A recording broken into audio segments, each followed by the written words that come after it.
Amém, irmãos. Bom dia, boa tarde, boa noite. Eu me chamo Ana Paula, para quem não me conhece. Acabei de perder um áudio de 1 hora aqui, mas eu tô aqui para fazer de novo, porque essa tem que ser a nossa postura.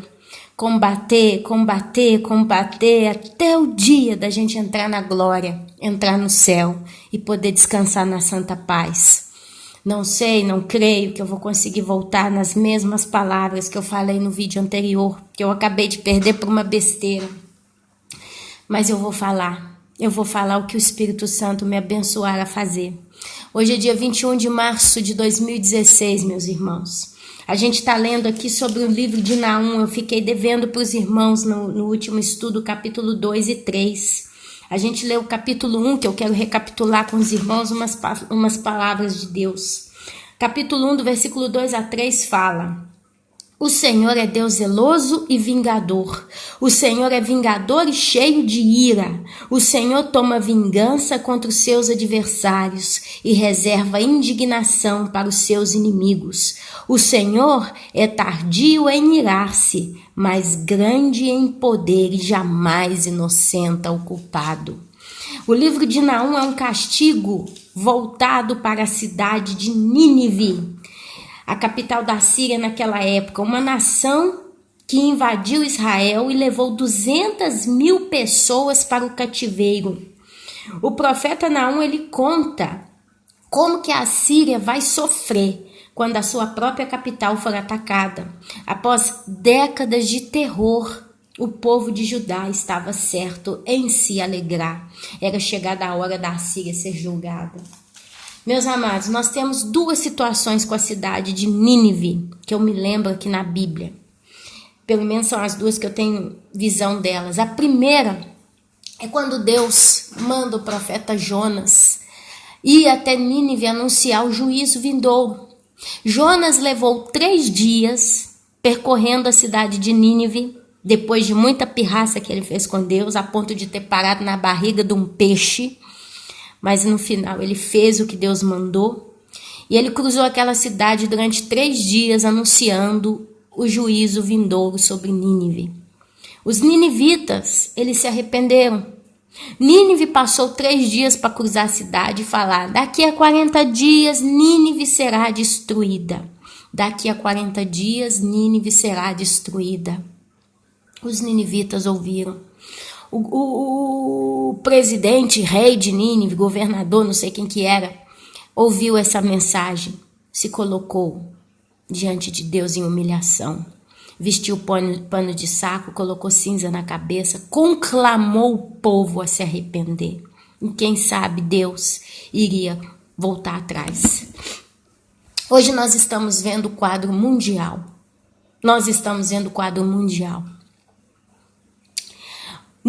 Jonas, ele levou 3 dias como profeta de Deus anunciando a destruição. Mas o trabalho de Jonas trouxe um fruto chamado temor no coração daquele povo.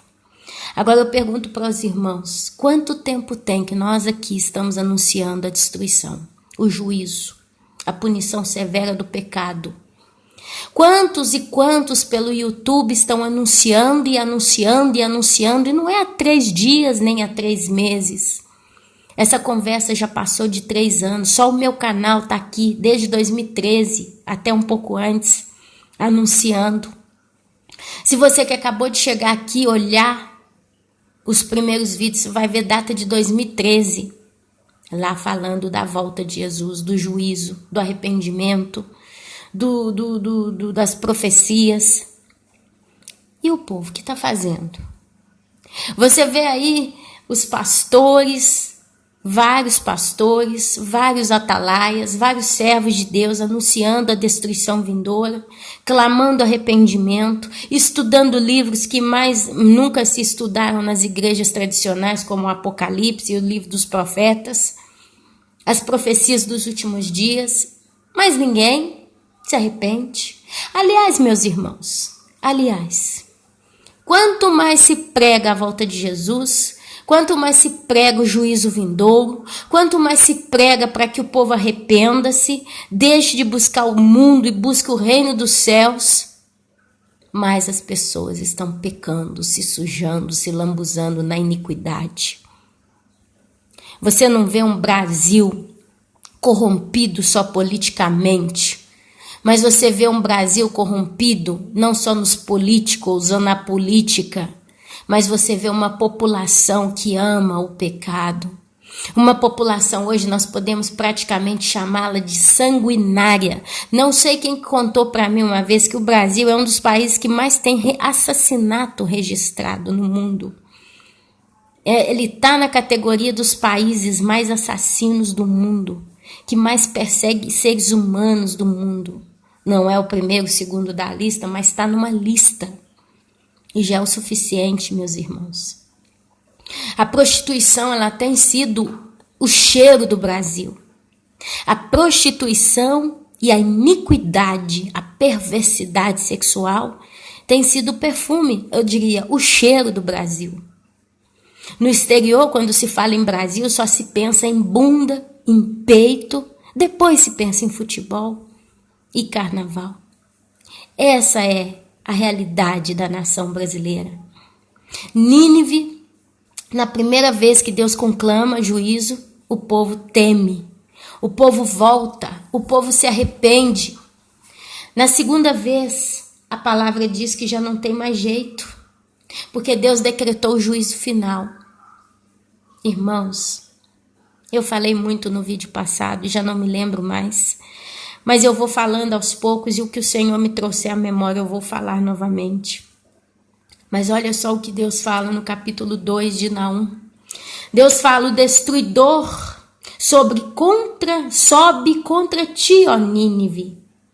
Guarda a tua fortaleza, vigia o caminho, fortalece os lombos, reúne todas as suas forças. Porque o Senhor restaura a glória de Jacó, como a glória de Israel. Porque saqueadores o saquearam e destruíram seus sarmentos. Os escudos dos seus heróis são vermelhos. Os homens valentes vestem escarlata. Cintila o aço dos carros no dia do seu aparelhamento e vibram as lanças. Os carros passam furiosamente pelas ruas e se cruzam velozes pelas praças. Parecem tochas, correm como relâmpago. Amados, se tem uma coisa que eu, Ana Paula, tenho aprendido na Bíblia, é que tem vários textos bíblicos que eles contam para aquele período exato em que o profeta falava, mas que eles refletem a ira vindoura do Senhor. Prestem atenção. O destruidor sobe contra ti, ó Nínive, guarda a fortaleza, vigia o caminho, fortalece os lombos, reúne todas as suas forças. É Deus mandando o inimigo se preparar para combater contra ele, o Altíssimo. Mas aí ele fala: por quê? Por que você vai vir a combater contra mim no caso, ó Nínive? Porque eu, o Senhor, restauro a glória de Jacó como a glória de Israel. Porque saqueadores o saquearam e destruíram os seus sarmentos. É por isso que Deus ele vai levantar a sua ira para punir o injusto. E ali ele fala da abundância, né? Da arrogância, da riqueza do inimigo. Os escudos dos seus heróis são vermelhos. Os homens valentes vestem escarlata. Cintila o aço dos carros no dia do seu aparelhamento e vibram as lanças. Antes de vir uma guerra, vem a preparação. Hoje quem está vestido de vermelho a nível mundial para ir contra Deus é a besta que sobe do mar, que nós já falamos sobre ela em vídeos passados. A gente chamaria do antigo Império Romano que renasce. E são os heróis do dia de hoje. Você vê o Papa sendo glorificado, idolatrado e exaltado. A Bíblia fala que os homens valentes vestem escarlata, cintila o aço dos carros no dia do seu aparelhamento. Se você olha pelo YouTube, meus irmãos, vocês vão ver vídeos aí nas ferroviárias de alguns lugares principais entre nações, passando com carros de guerra, tanques de guerra, armamento pesado, simplesmente sendo transportado por pontos ou para pontos estratégicos do planeta. Nos Estados Unidos, já se mostrou vários vídeos de trens caminhando nas trilhas ferroviárias carregados de carros, de tanques de guerra e coisas do gênero. E por aí vai. E olha só, cintila o aço dos carros no dia do seu aparelhamento e vibram as lanças. Os carros passam furiosamente pelas ruas e se cruzam velozes pelas praças. Parecem tochas, correm como relâmpago. Naum foi escrito antes de Jesus Cristo. Só que veio Jesus Cristo nessa terra tem 2000 anos. Nós estamos falando de um livro antigo, no mínimo há 2000 anos, uma profecia dada no mínimo há 2000 anos atrás. E aqui ele descreve que os carros passam furiosamente pelas ruas e se cruzam velozes pelas praças, parecem tochas, correm como relâmpago. A realidade é que uma carroça, ela não tinha todo esse aparato que é descrito no versículo 4 do versículo 2 de Naum. Naum, ele teve uma visão do futuro, ele viu os carros de hoje, provavelmente de noite, para falar que as suas luzes eram como tochas. Você já viu quando carros passam velozes e furiosos numa rodoviária? É isso aqui. Os nobres são chamados, mas tropeçam em seu caminho. Para você que não sabe, uma pessoa dita como nobre é uma pessoa que quem está ao redor dela espera dela a chamada nobreza. Ser nobre não é só ser rico. Ser nobre é ter qualidades, é oferecer, é poder oferecer algo de bom para quem o circunda. É trazer temor, é trazer respeito, é trazer dignidade. Esses são os chamados nobres. Pessoas que têm pudor, que têm princípios. Não são só os ricos. É claro que com o passar dos anos a palavra nobre também tomou significado para quem é rico. Então você vê uma classe alta financeiramente, você chama de nobre. Mas nobre realmente é muito mais do que isso. É muito mais do que isso. E eles são chamados, mas tropeçam em seu caminho. Apressam-se para chegar ao muro e já o encontram testudo inimigo armado. As comportas dos rios se abrem e o palácio é destruído. Está decretado, a cidade rainha está despida e levada em cativeiro. As suas servas gemem como pombas e batem no peito. Nínive, desde que existe, tem sido como um açude de águas, mas agora fogem. Parai, parai, clama-se, mas ninguém volta, ninguém se volta. O que está acontecendo hoje, meus irmãos? Os profetas, os atalaias, os sentinelas do Senhor estão clamando, parai, parai, arrependei-vos, o juiz está vindo. O que está acontecendo, meus irmãos? Está acontecendo como quando passou Jonas e teve arrependimento? Ou está acontecendo como passou o profeta Naum e ele relata que Deus bateu o martelo porque já não tem mais o que se fazer? Saqueai a prata, saqueai o ouro, porque não se acabam os tesouros. A abastança de todo objeto desejável. A vacuidade, desolação, ruína. O coração se derrete, os joelhos tremem, em todos os lombos a angústia, e o rosto de todos eles empalidece. Onde está agora o covil dos leões? E o lugar do pasto dos leãozinhos, onde passeava um leão, a leoa, o filhote do leão, sem que ninguém os espantasse? O leão arrebatava o bastante para os seus filhotes, estrangulava a presa para as suas leoas e enchia de vítimas suas cavernas e os seus covis de rapina. Eis que estou contra ti, diz o Senhor dos Exércitos. Queimarei na fumaça os teus carros, a espada devorará os teus leãozinhos, arranquarei da terra a tua presa e já não se ouvirá a voz dos teus embaixadores. Amados, Deus, ele traz juízo, amados. Deus, ele vai julgar o arrogante por terra, amados. Não adianta a gente bater de frente, amados. Nós não estamos mais na primeira situação da cidade de Nínive, quando o profeta Jonas caminhou por 3 dias e o povo temeu. Mas hoje, quanto mais a gente clama arrependimento, mais o povo se suja. Se tirasse todo o governo brasileiro, tirasse a Dilma, tirasse o Lula, tirasse essa turma toda, botasse políticos bons, honestos, honrados, tirasse toda essa corja que é contra a família do governo, vocês acham que o país ia arrumar? Ia consertar? Vocês iam ver as mulheres noveleiras do mesmo jeito, lá todo dia na frente da Globo. Vocês iam ver a juventude se prostituindo ainda mais, igual cachorro. Vocês iam ver esses homens cruéis fazendo mal a criancinhas, do mesmo jeito, talvez até pior.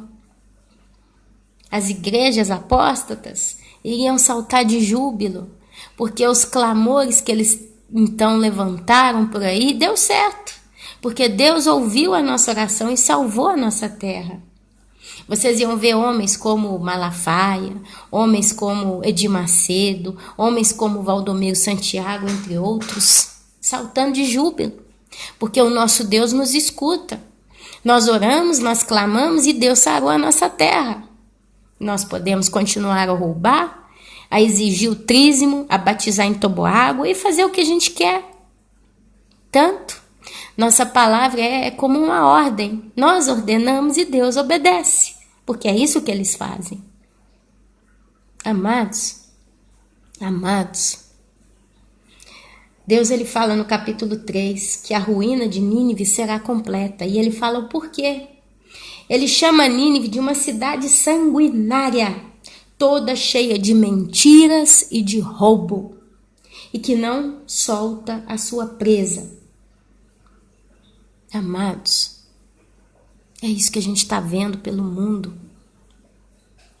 Eu vi um documentário ontem que mostra algumas crianças africanas numa comunidade muçulmana. Crianças que levantam antes das 5 horas da manhã, crianças até de 4 anos ali naquele ambiente, uma casa abandonada, sem janela, sem porta, toda no tijolo, chão de terra, em que os capatazes jogaram alguns colchões velhos num canto, e essas crianças dormem ali igual coelho, igual cachorro, uma em cima da outra. Essas crianças comem mais ou menos uma vez por dia, e elas levantam antes das 5 horas da manhã para recitar o Alcorão, e elas ficam no mínimo por 6 anos naquele local chamado escola, e elas têm que aprender o Alcorão. E eles falaram que uma criança inteligente, em média, em 6 anos, ela decora tudo. E quando ali a criancinha não dá conta de repetir, né, aquela coisa, eles batem com chicote nessas crianças. Essas crianças ficam de 5 horas da manhã até umas 7 da manhã ali recitando esse negócio. Depois elas pegam tigelinhas de plástico, vão para a rua pedir dinheiro ou comida. Até meio-dia elas têm que arrumar de comer e dinheiro. Elas têm que trazer no mínimo $1 por dia cada uma, ou então comida. Ali quando chega ali aqueles capatazes, pegam as melhores comidas para eles. O que resta eles botam no chão para a criancinha comer na tigelinha igual cachorro. Aí tinha um grupinho de 5, 6 crianças em torno de cada tigela. Mandam antes que elas comem a lavar a mão num balde de água suja. E ali elas lavam a mãozinha naquela situação ali, e eles comem, depois eles voltam para a rua, meus amados, para pedir mais esmola, para se mendigar mais. Depois, não sei a que horário, eles voltam para a chamada escola, para voltar a recitar o Alcorão. Depois eles vão dormir, e antes das 5 eles acordam. O resultado disso tudo que eu vi foi uma criancinha na média de uns 4 aninhos, ou 5, ela estava sentada no chão, eles se vestem como farrapos de trapos de imundícia, roupas todas rasgadas, sem sapato, sem nada. E aquela criancinha estava ali naquela situação, e ali ela tem que passar por um teste diário, porque aquele capataz tem que ver se ela realmente decorou aquilo que ela tinha que decorar. E quando ela erra, ele bate com chicote nela. E ali o quadro que eu vi foi um olhinho cheio de lágrima. E o pior, não tinha nem tempo para chorar, porque ela tinha que falar o Alcorão para aquele cara. E ele ali batendo nela, sentado numa cadeira, e a criancinha no chão, de terra, falando o Alcorão. Muitas criancinhas cochilando, porque elas estão sobremodo cansadas, destruídas, fisicamente falando. Imagina Uma criancinha de 6, 5 anos, cansada, 4 aninhos, 9, 10. Mas essa é a realidade. Essa é a cotidianidade de muitas crianças ali na África. E se você quiser ver e chorar, o vídeo está no meu preferido. E se der, eu vou descarregar e baixar ele no meu canal do Tudo, para que todos assistam. A tristeza é onde o coração da igreja precisa se comover e orar e chorar para que Deus tenha misericórdia. Oi, como eu gostaria, meus irmãos, que Jesus aparecesse para essas crianças. Ali no momento de sono, em que elas estivessem dormindo, nas suas 3, 4 horas de sono, pegasse no rostinho de uma delas, olhasse bem nos olhinhos delas, cheia de lágrimas, e falasse para elas: olha, é em questão de dias, eu estou vindo te buscar. Tudo isso vai acabar, porque eu sou Jesus. Eu sou o Deus Todo-Poderoso, eu sou aquele que é justo e não tolero a injustiça e ela não fica impune. E eu vou te sarar, eu vou te cuidar, eu vou te buscar, como eu gostaria. Eu creio que essa teria que ser a nossa oração para essas pobres almas. Muitos fogem daquele lugar, vão para as cidades vizinhas, e ali se mostrou uma comunidade desses garotos, já mais grandes, mais velhos. E ali eles têm os pequenininhos que vão aparecendo também. E os maiores judiam dos menores. Como se eles não tivessem sofrido nada, eles têm que fazer sofrer os pequenininhos. É onde você vê o ser humano deturpado, como um ciclo contínuo. É a hora que a gente vê e fala, poxa, ali eles podiam se resolver, né? Eles podiam construir as casinhas deles, eles podiam cuidar bem uns dos outros, dar amor uns pelos outros. Mas os mais velhos abusam dos pequenininhos, até sexualmente falando, meus irmãos. Usam drogas. É onde a gente vê o que Satanás tem feito com muitos pelo mundo inteiro. Amados, isso não está só na África. Isso está na China, de tanto a tanto, na Coreia do Norte. Isso está no Brasil. Isso está na Europa. Se não está através da pobreza e da desgraça dessas crianças em muitos países desenvolvidos, está através da pedofilia, dos abusos, amados. Isso é o quadro do mundo. Na época da primeira Nínive, o governo e o povo se arrependeu. E se arrependeram de todo o coração. Uma população de mais de 120 mil habitantes se curvou, temendo o Deus Todo-Poderoso. E Deus então sarou e não mandou juízo. Mas agora a gente vê Deus falando: ai da cidade sanguinária, toda cheia de mentira e de roubo, que não solta a sua presa. Eis o estalo de açoites e o estrondo das rochas. O galope dos cavalos e de carros que vão saltando, os cavaleiros que esporeiam a espada flamejante, o relampejar da lança e a multidão de transpassados, massa de cadáveres, mortos sem fim, tropeça gente sobre os mortos, tudo isso por causa da grande prostituição, da bela e encantadora meretriz, da maestra de feitiçarias que vendia os povos com a sua prostituição e as gentes com as suas feitiçarias. Meus irmãos, pessoas no mundo inteiro estão praticando atos de loucura em nome da sua fé e estão sendo vendidas para o inferno. Eis que eu estou contra ti, diz o Senhor dos Exércitos. Levantarei as abas da tua saia sobre o teu rosto e mostrarei às nações a tua nudez e aos reinos a tua vergonha. Deus, ele vai fazer justiça. Lançarei sobre ti imundícias, tratar-te-ei com desprezo e te porei por espetáculo. Há de ser que todos os que te virem fugirão de ti e dirão: Nínive está destruída. Quem terá compaixão dela? De onde buscarei os que te consolem?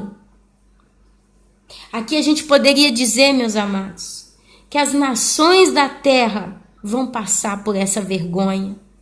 Eis que estou contra ti, diz o Senhor dos Exércitos, ó nações da terra. Levantarei as abas da tua saia sobre o teu rosto e mostrarei às nações, mostrarei a quem aqui agora? Mostrará aos exércitos do céu a tua nudez. Há de ser que todos os que te virem fugirão de ti e dirão: Nínive está destruída. Quem terá compaixão dela? De onde buscarei os que te consolem? O sistema do mundo, meus irmãos, está assolando, destruindo, matando, roubando. És tu melhor que Noamon, que estava situado entre o Nilo e os seus canais, cercada de águas, tendo por baluarte o mar, e ainda o mar por muralha? Etiópia e Egito eram a sua força, e esta sem limite, Pute e Líbia o seu socorro. Todavia, ela foi levada ao exílio, foi para o cativeiro. Também os seus filhos foram despedaçados nas esquinas de todas as ruas. Sobre os seus nobres lançaram sortes, e todos os seus grandes foram presos com grilhões. Também tu, ó Nínive, serás embriagada e te esconderás. Também procurarás refúgio contra o inimigo. Todas as tuas fortalezas são como que figueiras com figos temporãos. Se os sacodem, cai na boca do que os há de comer. Amado, só uma coisa.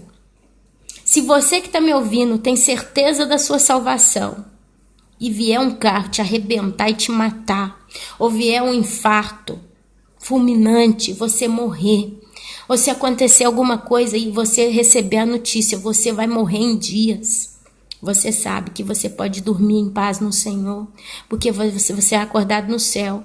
Mas o ímpio, quando ele morre, ele é exatamente como uma figueira com figos temporãos. Se os sacodem, caem na boca do que os há de comer.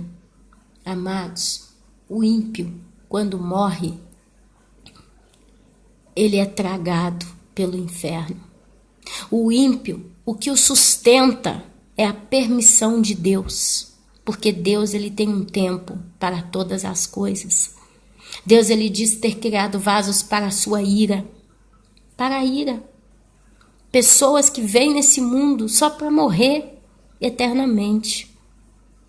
Nós já falamos muito sobre esse tipo de situação aqui no canal. E se essas pessoas são sacudidas, quer dizer, se elas perdem o poder e a estabilidade delas, a segurança delas, elas caem como figos temporãos. Por que temporão? Porque o sucesso delas dura pouco. Quanto pode durar? Quantos poderosos caíram até hoje? Todos, do século passado não sobrou nenhum. Quantos homens de poder vieram nessa terra? Que é um exemplo maior do que Hitler? Porém foi sacudido como um figo temporão e foi devorado pelo inferno. Eis que as tuas tropas no meio de ti são como mulheres às portas do teu país. Estão abertas de par em par aos teus inimigos. O fogo consome os teus ferrolhos. Tira a água para o tempo do cerco. Fortifica as tuas fortalezas. Entra no barro e pisa a massa, toma forma para os ladrilhos. No entanto, o fogo ali te consumirá, a espada te exterminará, consumir-te-á como o gafanhoto, ainda que te multiplicas como o gafanhoto e te multiplicas como a locusta, ainda que fizestes os teus negociantes mais numerosos do que as estrelas do céu. O gafanhoto devorador invade e sai voando. Os teus príncipes são como os gafanhotos, e os teus chefes como os gafanhotos grandes, que se acampam nas sebes nos dias de frio. Em subindo o sol voam embora, e não se conhece o lugar onde estão. Os teus pastores dormem, ó rei da Assíria, os teus nobres dormitam, o teu povo se derrama pelos montes, não há quem os ajunte, não há remédio para a tua ferida, a tua chaga é incurável. Todos os que ouvirem a tua fama baterão palmas sobre ti, porque sobre quem não passou continuamente a tua maldade? E aí, meus amados, você vai lá no capítulo 1, voltando no capítulo 1, você vai lá e olha o que Deus fala.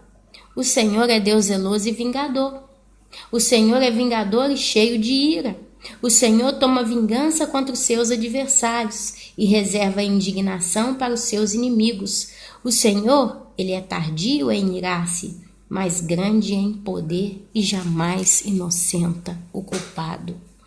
Nós estamos falando aqui de uma geração que não tinha mais remédio para a sua ferida. De uma geração cuja chaga que tinha era incurável. e todos os que ouviam a sua fama bateriam palmas sobre ela, porque essa própria nação, ela chegou num ponto que se diz: porque sobre quem não passou continuamente a tua maldade? Jonas, ele caminhou 3 dias, gritando: daqui a 40 dias, Nínive será destruída. Quando Jonas, o profeta, caminhou naquela cidade, o povo ouviu, o rei ouviu e temeu, e todo o povo temeu. O povo se prostrou, o povo chorou, se vestiu como pano de saco, colocou cinza na cabeça, pediu perdão, reconheceu no poder e na soberania de Deus. Mas agora os profetas estão caminhando pelo país, pelo mundo, e as pessoas não estão temendo. Eles não têm mais medo, eles não têm mais respeito, eles não têm temor ao Criador. Pelo contrário, parece que quando um profeta abre a boca e anuncia destruição, é quase como se ele estivesse jogando álcool no fogo para fazer com que o fogo queime ainda mais. Porque quanto mais a gente clama por justiça e arrependimento, principalmente da chamada igreja, mais o povo peca, mais o povo se lambuza, mais o povo se suja. Esta é a realidade atual. É onde Deus fala que já não tem mais remédio. Não há remédio para a tua ferida. Tem gente batendo na tecla que se o povo que se chama pelo seu nome clamar e se arrepender, eis que virei e sararei a tua terra. Amados, parece até chato eu falar sempre a mesma coisa. É quase como se eu quisesse provar que não tem jeito, que nós estamos no tempo da angústia. Nós estamos entrando na era do juízo. Mas a gente vê ainda assim o povo batendo na tecla e achando explicação na Bíblia para justificar. Meus irmãos, eu falei tanto no vídeo passado e nesse eu já não posso falar as mesmas coisas. Mas eu, com todo respeito, pode ser que eu vou ofender alguém. A gente só luta, a gente só chora, a gente só lamenta, a gente só combate por aquilo que a gente ama. Se você ama o mundo mais do que ama o reino dos céus, provavelmente o seu coração vai chorar pelo mundo. Você vai pedir a Deus para sarar o governo, você vai pedir a Deus para sarar a igreja, você vai pedir a Deus para sarar as nações, você vai pedir a Deus para sarar, de modo que tudo isso se reestabilize, se equilibre, volte. É querer viver esperança. É quase como aquela moça que acabou de entrar para o colégio e se apaixona por um rapaz. A moça é feinha, mal vestida, não tem nada para oferecer. Aquele rapaz é o mais bonito da escola. E ali essa moça começa a ter um amor platônico por aquele rapaz. Quer dizer, ela não para de pensar nele. Ela, tudo que faz, ela pensa nele 24 horas por dia. Aonde ela começa a querer conquistar aquele rapaz, mas ela tem vergonha. E nessa história toda, o rapaz é às vezes uma pessoa gentil, ri para todo mundo, conversa com todo mundo, trata todo mundo bem, e um belo dia capta que ele olha para essa moça e ri para ela. Ali ela já imagina até o casamento. Ele vai casar comigo, ele riu para mim, ele também gosta de mim, eu tenho uma chance, não sei o quê.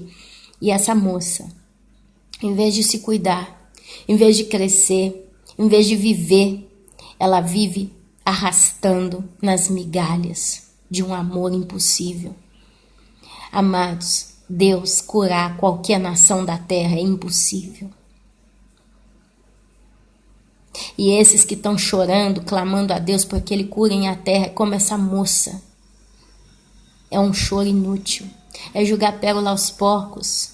Porque o homem quer ficar mal, o homem quer praticar o sexo, o homem quer praticar a perversidade, o homem quer praticar a pedofilia. As pessoas estão vendo coisas terríveis que há 20 anos atrás a gente nem podia ouvir falar, que já gerava escândalo. O pecado nos dias atuais, ele não é mais um pecado oferecido, mas ele está sendo imposto.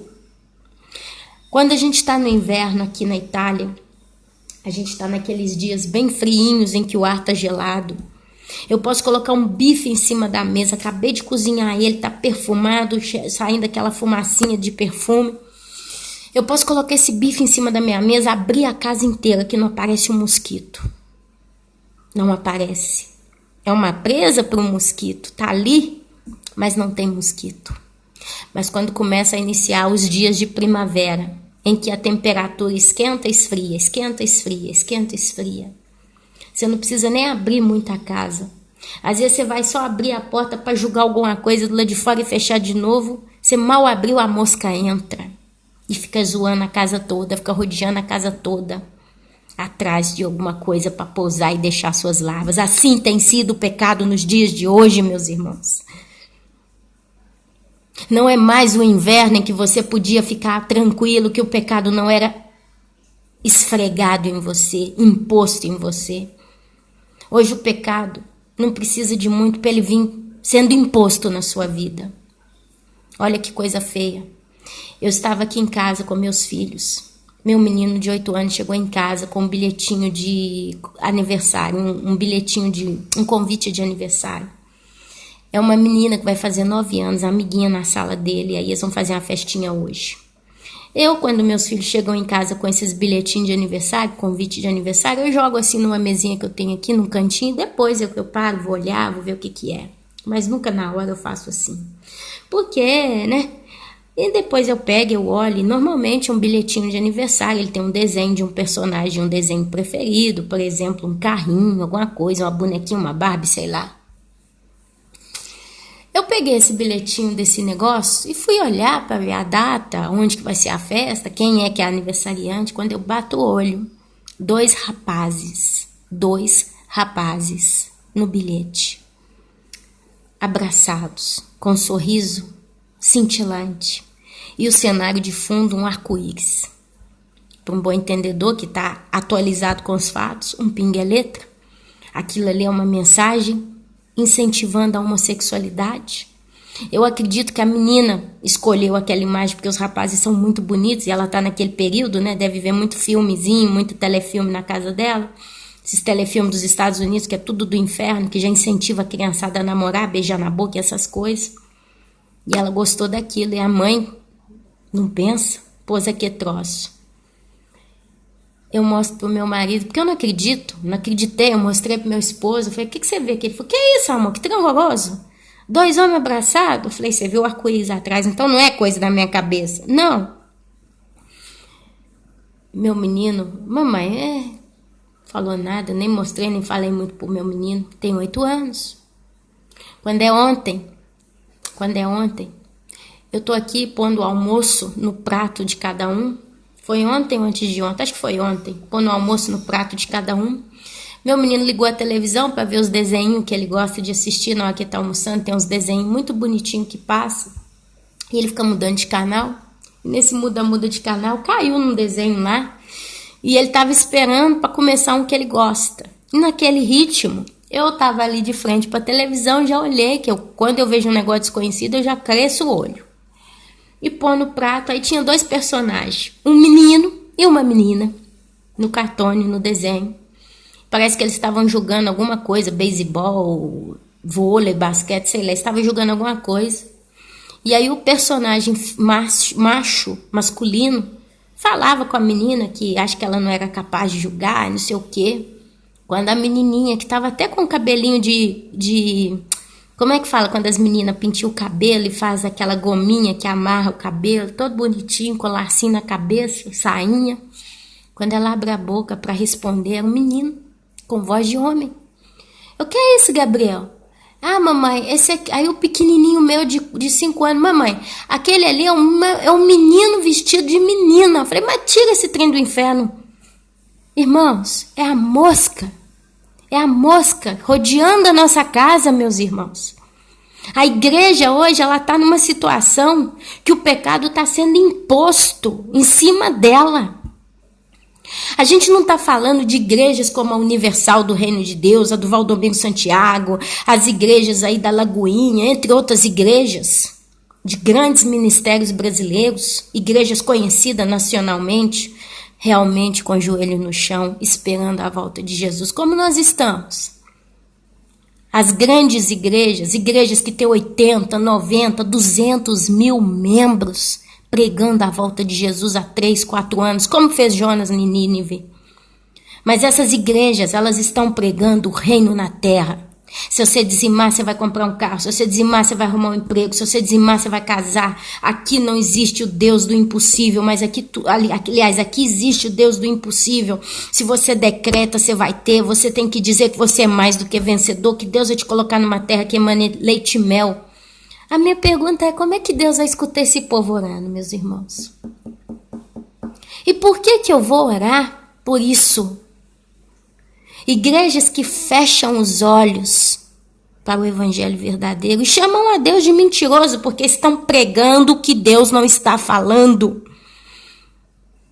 Eu gostaria, tem um irmãozinho muito querido, ele falou, Ana, eu queria tanto ouvir, né, uma pregação sobre os evangelhos, né, os momentos que Jesus passou no mundo. Isso está na lista, meu irmão. Eu tô para pregar isso em nome de Jesus. Se Deus me mandar, me trouxer essa palavra, eu tenho que olhar aqui, nós vamos ler. Nem que seja para tentar descontrair, porque hoje o dia de mensagem é mensagem pesada. Por mais que a gente rodeia, por mais que a gente tenta, a gente cai sempre no juízo, porque nós estamos em dias de juízo vindouro. E não tem como não anunciar outra coisa que a não ser isso. Arrepende, porque Jesus está voltando. E quando o juízo começar, quando a mão de Deus cair sobre o mundo, ela não vai se levantar enquanto não terminar em justiça, enquanto ele não acabar com todos os seus inimigos. O martelo da sentença já foi batido, meu irmão, minha irmã. Então eu não consigo orar pela nação. Eu não consigo orar pelo mundo. Eu não consigo orar pela justiça de Deus no mundo afora. Eu não consigo, meus irmãos. Não existe como, Senhor Deus, orar pedindo a Deus que sare, que sabe o quê. Porque Deus, ele não vai limpar a casa para vir os bagunceiros lambuzar tudo de novo, meus irmãos. Você já viu como é que é? Tem gente, meus queridos, minhas queridas, que limpam a casa, deixa ela toda perfumada, desinfeta tudo, deixa ela um brinco.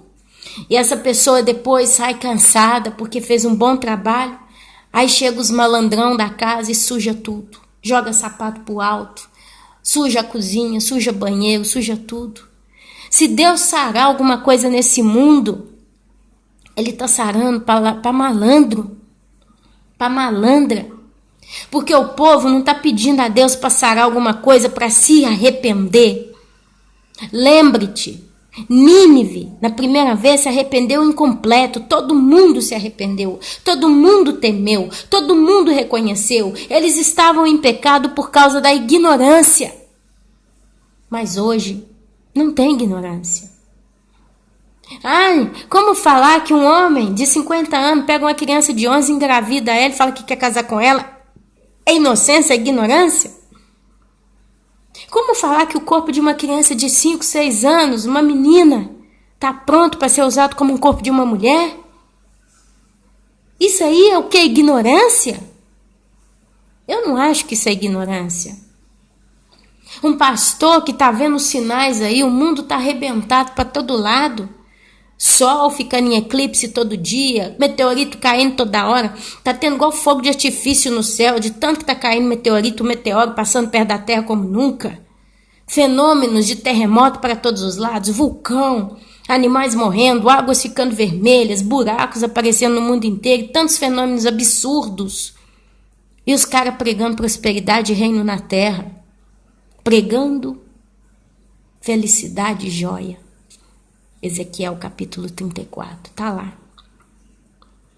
Amados, Jesus está voltando. Eu precisava concluir o livro de Naum hoje, porque é isso, né? A gente tem que ter compromisso. A gente pega uma coisa, não que todos os livros que eu for pegar daqui para frente eu vou ler tudo, mas no caso, como livros de Naum, exemplos como livros pequenininhos aí, Naum, a gente tem a obrigação de ir até o final. É Deus trazendo juízo. O barco tá para afundar porque ele já tá furado. E não tem jeito. É como o bom Deus disse, não há remédio para a tua ferida, a tua chaga é incurável. São corações duros, corações perdidos, corações maus. Não tem jeito, meus irmãos. Vamos orar para que Deus cuide desses inocentes que estão sendo derramados como sangue. Essas criancinhas no mundo inteiro que estão desesperadas e não tem quem as ajude. Vamos clamar. Eu não quero arrebatamento para mim, porque eu tenho problema na minha vida, meus irmãos.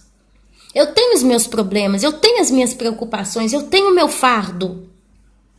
Mas sabe por que eu tenho desejado tanto arrebatamento? Por que eu tenho desejado tanto que Deus comece a fazer o juízo? Para que Ele resgate os inocentes que estão caindo. Esses que não têm socorro, não tem ninguém que as ajude, não tem ninguém que as resgate. Elas passam anos e aninhos ali, nem anos e anos, mas anos e aninhos, sofrendo todos os dias. Talvez você que está me escutando aqui, você nunca pôs nem o pé no chão, nunca soube o que é botar o pé no chão de terra batida. Talvez você cresceu num apartamento muito bonito, muito limpo. Sua mãe sempre foi muito cuidadosa, sempre te colocou com sapatinho no pé. Você nem sabe qual é a sensação de botar o pé num chão sujo de rua asfaltada. Aquelas criancinhas ali na África, elas não sabem o que é ter um sapato, o que é pôr um pé num chão limpo.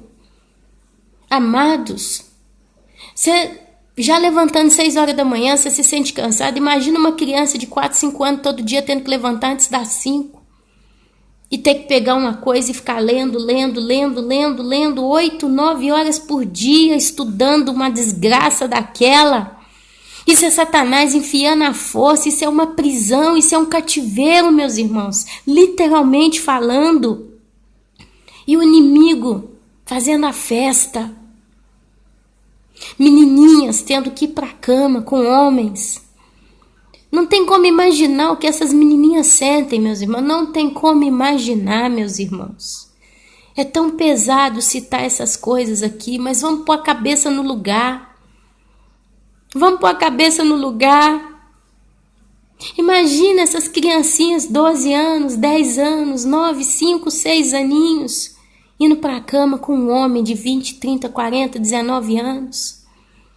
Olha a proporção dos corpos. Um corpinho tão pequenininho, tão delicado, meus irmãos. As menininhas são tão delicadas, o corpinho delas são tão delicados. E aí vem aqueles homens e invade o corpinho tão delicado dessas crianças. Essas crianças, como é que pode, meus irmãos? Como é que pode? Como é que pode na Coreia do Norte crianças nascendo dentro das prisões, porque lá funciona assim, e elas são consideradas escravas porque são filhos de escravos. Passam frio extremo, passam fome, são abusadas sexualmente pelos soldados dos cárceres norte-coreanos. Apanham, são torturadas. Crianças que nunca viram a luz na vida delas. Já bebezinhas, amados. Como é que a gente pode pedir a Deus para sarar o mundo, sarar a nossa nação? Como pode Deus sarar uma nação em que o povo quer ficar no pecado? Deus tira a Dilma do governo, tira o Lula, tira essa corja toda. E as mães continuam pondo a novela para a criancinha de 5 anos assistir com ela. A menina tá ali sentada no chão jogando com a bonequinha, a mãe assistindo a cena do sexo na televisão. A cena erótica, que ela não chama de erótica, mas chama de romântica, que tem que tomar vergonha na cara. E a criancinha tá vendo aquilo tudo e começa, eu quero namorar, eu quero casar. Eu quero ter um homem, eu sou grande. Mulheres que não têm o que fazer da vida, vai arrumar padrasto para as filhas. Aqui esse padrasto vai e violenta as meninas, ou os meninos, ou madrasta. Gente pegando criança, levando para centro de macumba para matar, magia negra e tanta coisa absurda. Coisas que a gente nem imagina estão acontecendo, meus irmãos, nesse mundo. Sempre aconteceu coisa terrível nesse mundo, sempre. O pecado sempre habitou no planeta. Mas nesse último tempo, nessa última geração, o mundo jaz mais do que nunca no maligno. Não há remédio para a tua ferida, não há chaga, a tua chaga é incurável. Amados, Jesus está voltando. Jesus realmente está voltando. Nós não estamos pregando como Jonas por 3 dias, mas já são anos. Tem um vídeo do pastor Valtemir Porto falando sobre o arrebatamento, acho que do ano de 1998. Se vocês começarem a procurar pelo pastor Valtemir Porto, com W, vocês vão ver alguns vídeos dele feitos em fita cassete. Aquelas imagens velhas. Ele jovem, ele tá velhinho, você até assusta, pregando a volta de Jesus. Imagina se todas as igrejas brasileiras estivessem fazendo o que esse homem fez. Mas são poucos os servos de Deus que não se dobraram para Baal. Deus não vai sarar em nada. Eu peço aos irmãos que me perdoem por estar batendo nessa tecla, mas o livro de Naum só fala disso. E não adianta querer se iludir. Pelo contrário, que venha o juízo, que venha o Deus Todo-Poderoso pisando os seus inimigos, que venha a libertação para as vítimas inocentes que estão no mundo, que Deus acabe com o mal dessa terra. Se isso precisa trazer bola de fogo do céu, se isso precisa trazer tsunami, se isso precisa trazer um governo corrupto que traz a massa, como se chama lá, o exército nas ruas, que venha.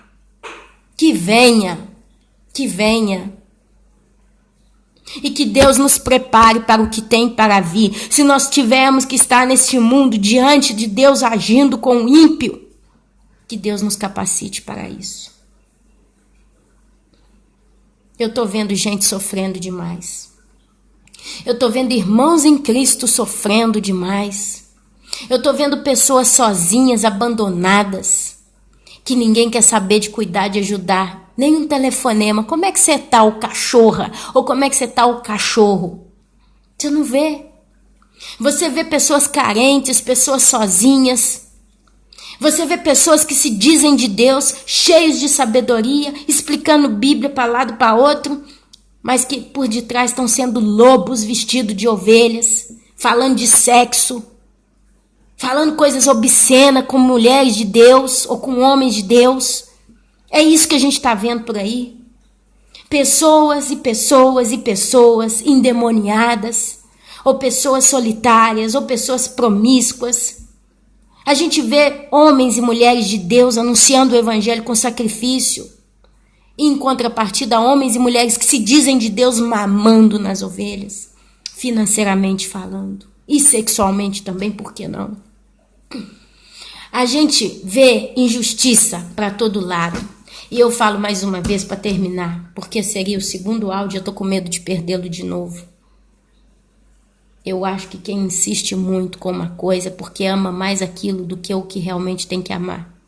Eu insisto muito com uma coisa chamada Jesus está voltando e não tem tempo para orar pelo mundo, pela nação, seja pelo que quiser, a não ser pelo povo de Deus. E quando eu falo povo de Deus, eu falo das categorias, ou daqueles que vão ser arrebatados, ou dos que vão ficar na grande tribulação, mas são sempre povo de Deus, que Deus está cuidando, separando, elegendo, selando, separando.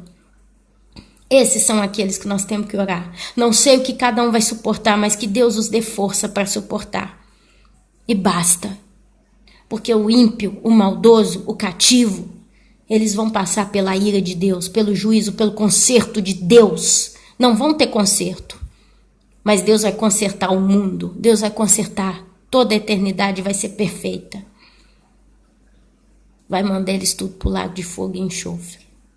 Então, meus amados, Espero no próximo vídeo poder falar de um evangelho de Cristo, de alguma coisa do Novo Testamento, algo mais suave, talvez para quebrar um pouquinho a tensão. Mas eu acho que se a gente começa a olhar demais para aquilo que está diverso daquilo que nós estamos vivendo, a gente acaba perdendo o ritmo. E meu coração queima por isso, meus irmãos. Me perdoem, meu amado, minha amada. Meu coração queima pela justiça. Pela justiça. Eu tenho duas opções na minha vida. Ou eu fecho meus ouvidos, tapo meus ouvidos para não ver mais as palhaçadas do mundo, as injustiças. Tapo literalmente. Não ligo televisão, não olho internet, não faço mais nada. Fico no meu mundinho. Ou eu vejo o que está acontecendo e abro a boca como uma sentinela dizendo que está chegando o dia, está chegando a hora. Deus vai lavar essa bagunça. Jesus te abençoe. Amém. Amém e amém.